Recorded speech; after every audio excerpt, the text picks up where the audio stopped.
Hello students, I am Shanta Mukherjee. I welcome you all for today's session, Unit 1, ARM Embedded Systems and ARM Processor Fundamentals.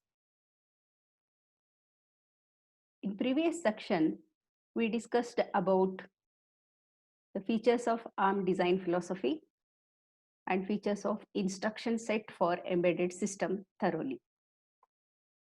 In features of ARM design philosophy, we discussed about low power consumption, high code density, low price, small size, hardware debug technology, and core processor. So in all these features, now if I ask you the question, so how much power should be consumed in ARM based devices, what answer you can give? High power consumption or low power consumption? Definitely we need low power consumption. So the first feature is low power consumption. So what is code density? How much code we can store in a given space? So if we store maximum code in a space, it is called as a high code density. So do you require this feature?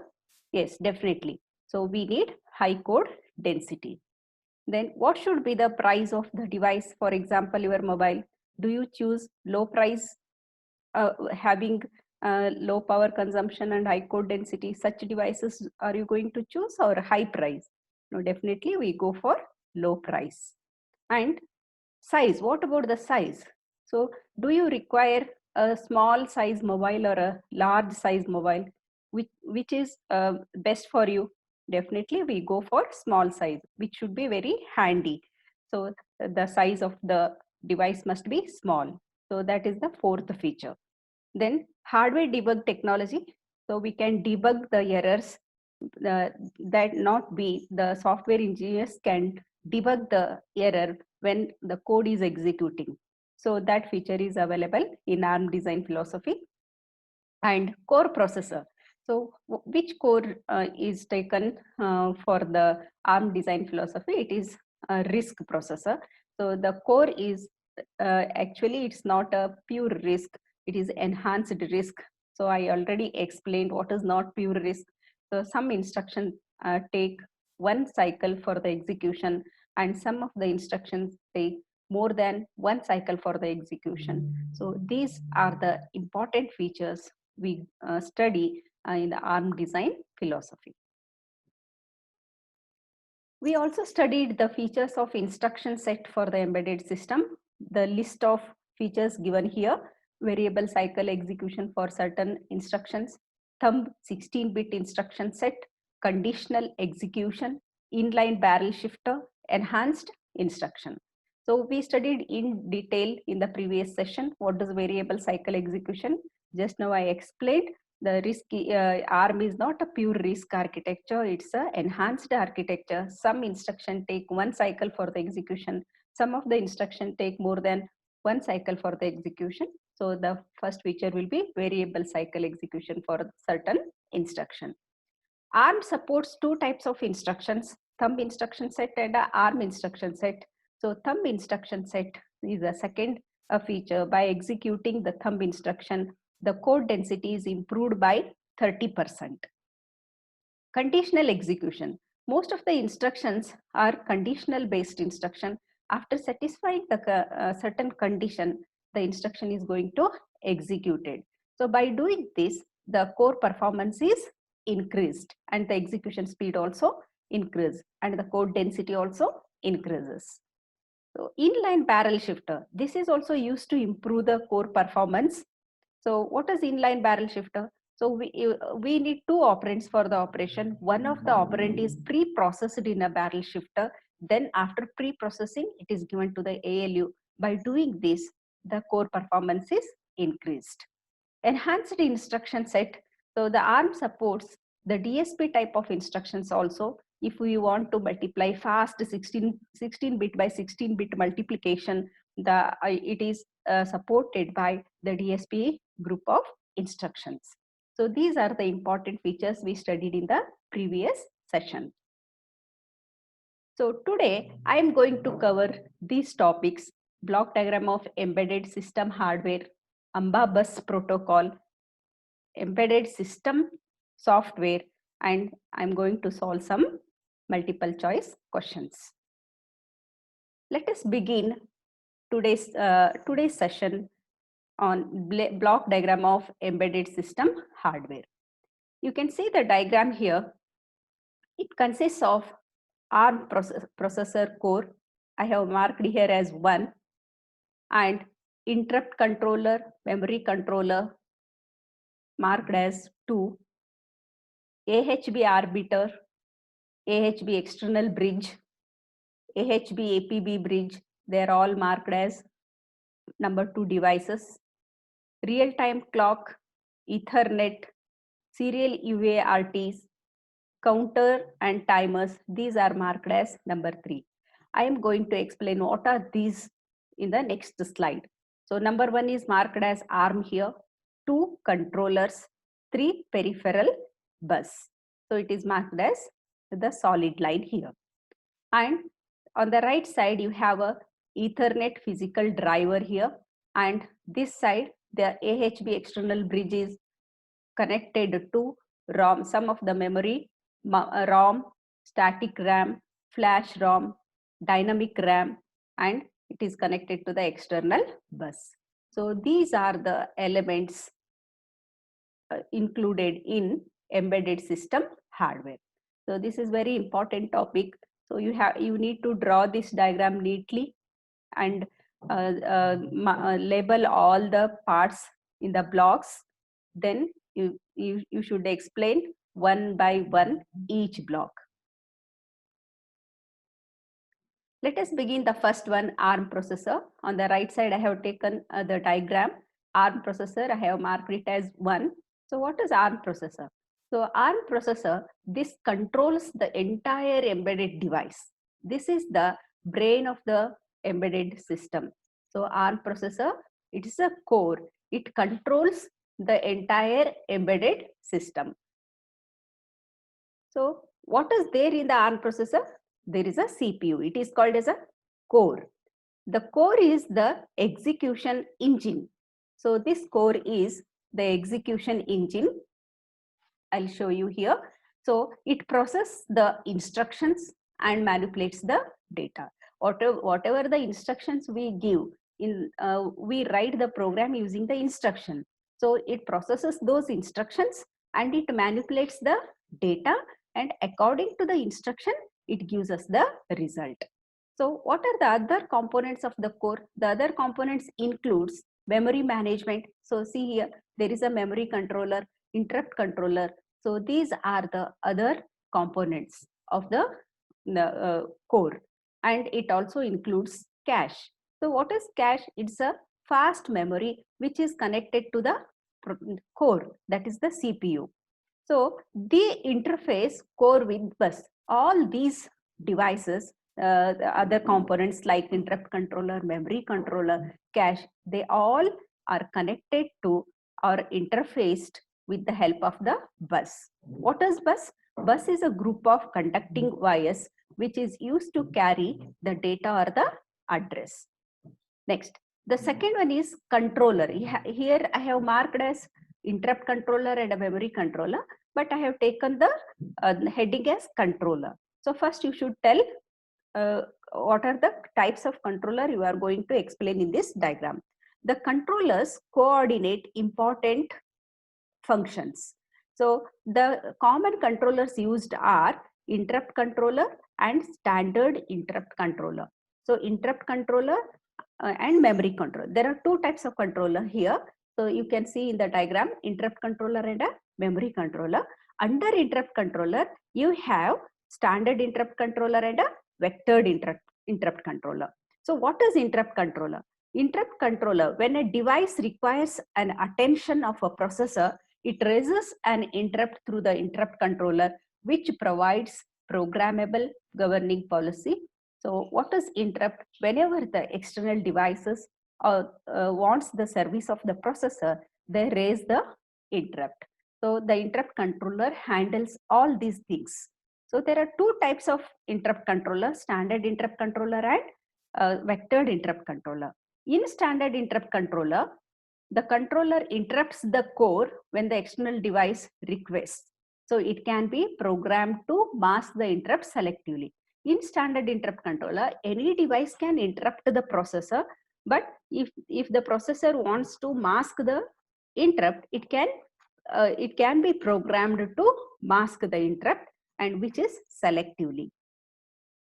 There is another interrupt controller, vector interrupt controller. So this will give the priority to the interrupt. So whenever more than one devices wants the service of a processor, they all gives the request to the processor. So which one should be serviced first? Assume that there are more than one. For example, 5 devices, peripheral devices wants to interrupt the processor. So they all are requesting the service from the processor. They all give request to the processor, and the processor gets the interrupt request from those peripheral devices. Then among 5, which one should be serviced first and which one should be serviced second? So that is decided by this VIC, interrupt controller, vector interrupt controller. It gives the priority. So which one is having the highest priority, it is serviced first. The second highest priority device is serviced second, and so on. So it raises the interrupt only if the priority of the new interrupt is higher than the present routine. So suppose it is giving service to the one device. By that time, if one more request comes from the outside world, then it checks the priority. If the priority of the present device is higher than the priority of the new coming interrupt, so it will not give the service to the new device. It continues to give service to the present device because the present device has got the highest priority. In this way, it raises an interrupt only if the next coming device has got the highest priority. Then it gives the priority to the next device, and it stops giving the service to the present device. In this way, it gives the priority to the new all the devices, and it raises the interrupt only if the priority of the new interrupt is higher than the present routine. This is about interrupt controller. Next is memory controller. The memory controllers coordinate communication between processor and a memory. So how to take the data from the memory? The processor, if the processor needs the data from the memory, or if the processor wants to send the data to the memory, so there should be some communicator. So the memory controller coordinate the communication between processor and the memory. The memory controllers are configured by hardware and software. So we can configure the memory controllers with the help of the hardware as well as a software. Then some of the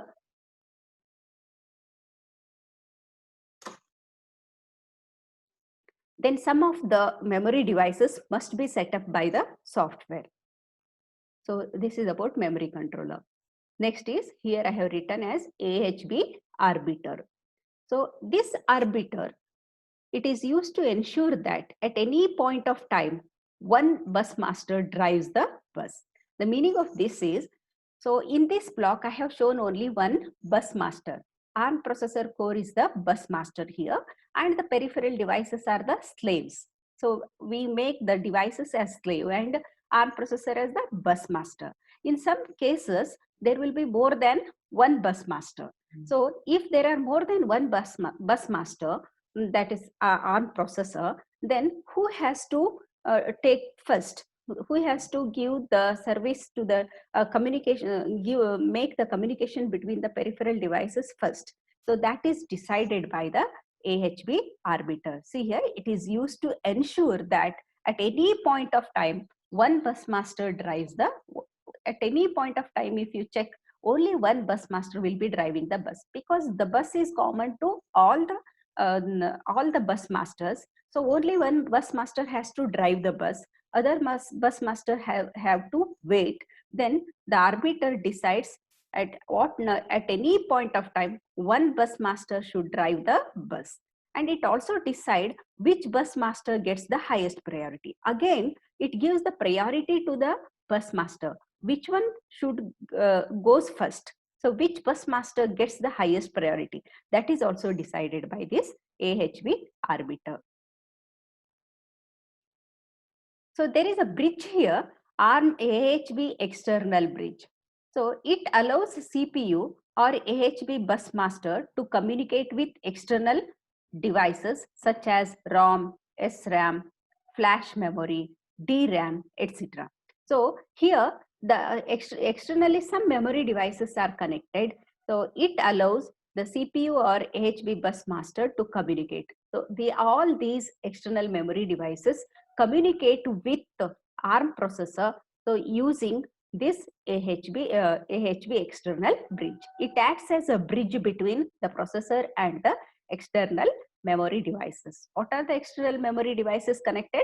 ROM, SRAM, flash ROM, DRAM, and external DRAM. That's all. There are two different classes of devices attached to the bus master. I told the bus master and a bus slave. What is the function of bus master? ARM processor core is the bus master. It is a logical device capable of initiating data transfer with another device.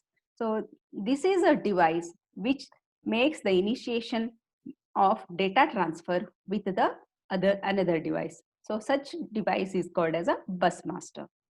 What is bus slave? The bus slaves are nothing but peripherals. Peripherals are the bus slaves. These are logical devices which responds to the bus master. So the slave should always respond to the bus master. Then there is one bridge here in the diagram. You can see AHB and APB. AHB and APB bridge. It is marked as 2. So it is used to transmit AHB bus transaction. So AHB APB, this is second bridge. The second AHB APB bridge, it is used to transmit AHB bus transactions to APB bus transactions. So the APB bus transaction, this type of bus, it is communicating with some devices. AHB bus, it is communicating with some devices, but AHB APB bridge, it is used to transmit the AHB bus transaction to APB bus transactions. The next is about the peripherals. So peripherals, the coordinate communication between processor and the outside world. So how to communicate with the processor? The peripherals only coordinate communication between the processor and the outside world. So the outside world devices, they are off-chip devices. ARM peripherals are memory mapped. So what is memory mapped? If we allocate memory addresses to IO devices, such mapping is called as memory mapped IO. So some memory addresses, the same memory addresses, if we allocate to the IO devices also, it is called as a memory mapped. So ARM peripherals are all memory mapped devices. So what are the different peripherals we have in this diagram? Real-time clock. So this you can see here, real-time clock. The real-time clock, it is used for maintaining time and a date of the system. See, this is the real-time clock. So it is used for maintaining time and date of the system. Next is serial UART. So universal asynchronous receiver transmitter. It is used for serial communication. So serial communication, you can see here serial UART. It is used for serial communication. Next one is Ethernet. It is used for establishing communication with the network. Next, counters and timers. Already we have studied what is counter and timer. Timers are used for generating a time delay using internal clock, and counters count the number of external events. So this is all about the embedded system hardware. So you need to draw the diagram, explain all the blocks. The important blocks are ARM processor and different types of bus bridges, and peripherals, all those things you need to explain. Next topic is AMBA bus protocol. So embedded device use on-chip bus that is internal to the chip. It allows different peripheral devices to be interconnected with the ARM core. So there are many devices. They are all are interconnected with the ARM core. So what bus protocol is used? So there are two different classes of devices. I already explained bus master and bus slaves. So how they are connected? So they are all connected, bus master, bus slaves. They are all connected with the help of one bus protocol that is called as AMBA bus protocol. What does AMBA stands for? Advanced Microcontroller Bus Architecture. A stands for advanced, M stands for microcontroller, and B stands for bus, A stands for architecture. So in this AMBA bus protocol, we have three types: ASB, APB, and AHB. ASB stands for ARM System Bus, APB ARM Peripheral Bus, AHB ARM High Performance Bus. In all three buses, the first letter is A only. A stands for ARM. S means in first case ASB ARM System Bus. S stands for system. In all the cases, A and B are common. A is ARM, B is bus. Here A is ARM, B is bus. Here A is ARM, B is bus. In the first case, yes, S means system, P means peripheral, H means high performance. So in AHB bus, again we have two types, multi-layer AHB and AHB light. So these are the two types of AHB bus. So they are called as variants. The two variants of AHB are multi-layer AHB and AHB light. And in this, we have two architecture levels, physical level and a protocol level. I'll explain what is this in the next slide. So bus master, it is capable of initiating a data transfer. Always who initiates the data transfer? The bus master initiates the data transfer. So what are the slaves then? Peripherals are the slaves. They are capable only of responding transfer request from the bus master. They always obeys the bus master.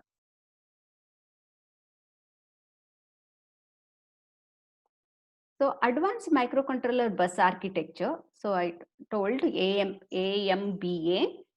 So it stands for Advanced Microcontroller Bus Architecture. It is on-chip bus architecture. It is used for ARM processor. So this is a bus architecture. It is used for ARM processor. A peripheral can be connected to on-chip AMBA bus plug and play like interface. Then what is ASB? ARM system bus. ASB uses bidirectional bus design. It can transfer the data to and from.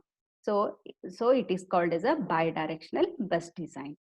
ASB supports the efficient connection of processors and on-chip memories, off-chip external memory interfaces with low power peripheral macro cell functions. So ASB is connected to which are the devices?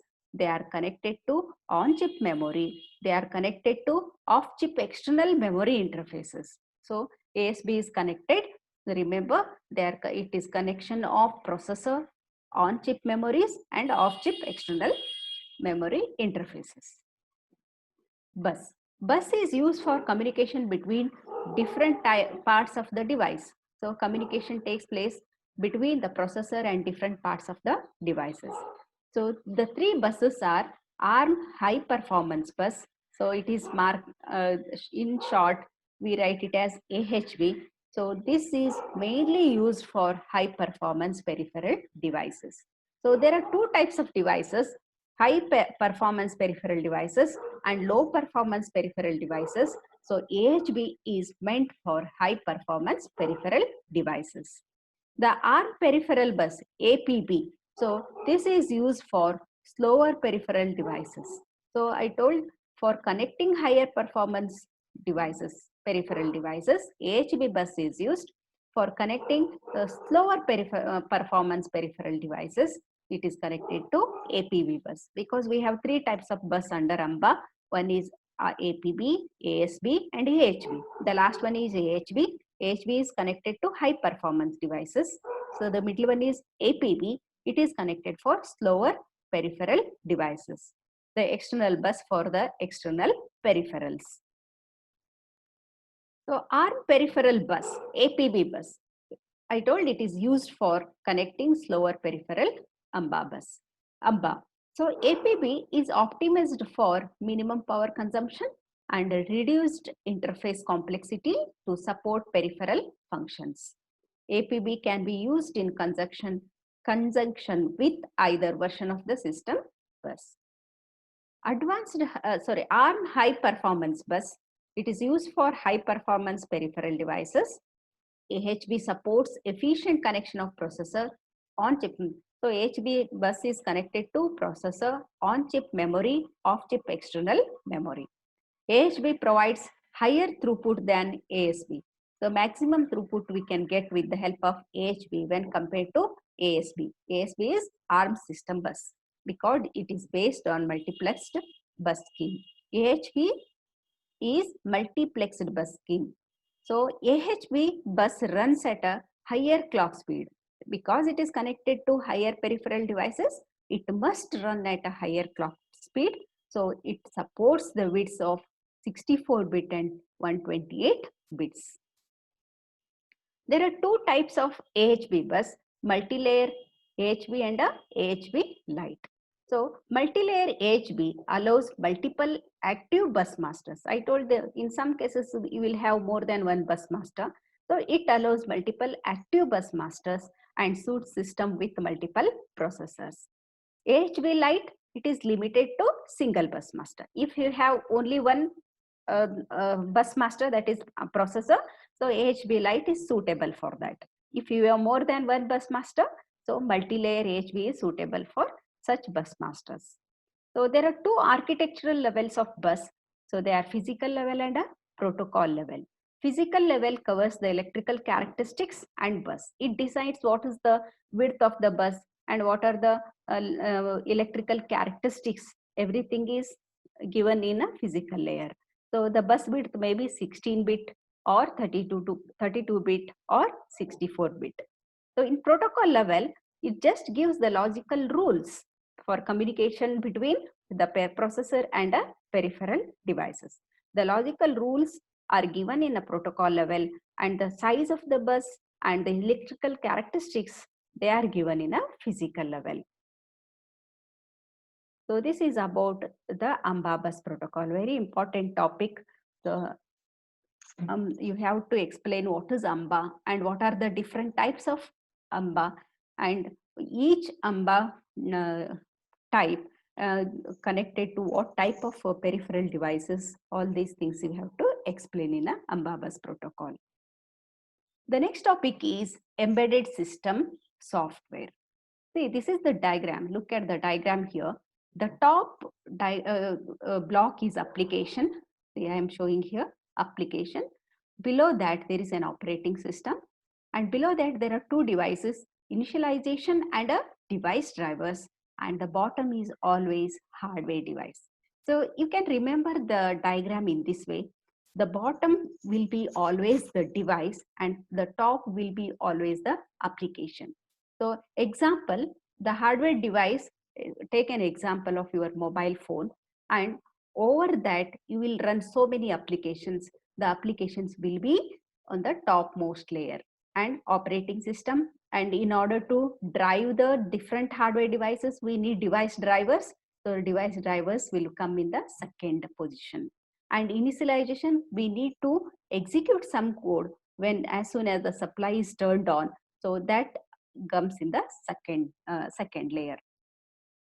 Now we'll study what is one by one. You can check here. So the first one is application, second operating system, third initialization, device drivers, and fourth one is a hardware device. So what is initialization?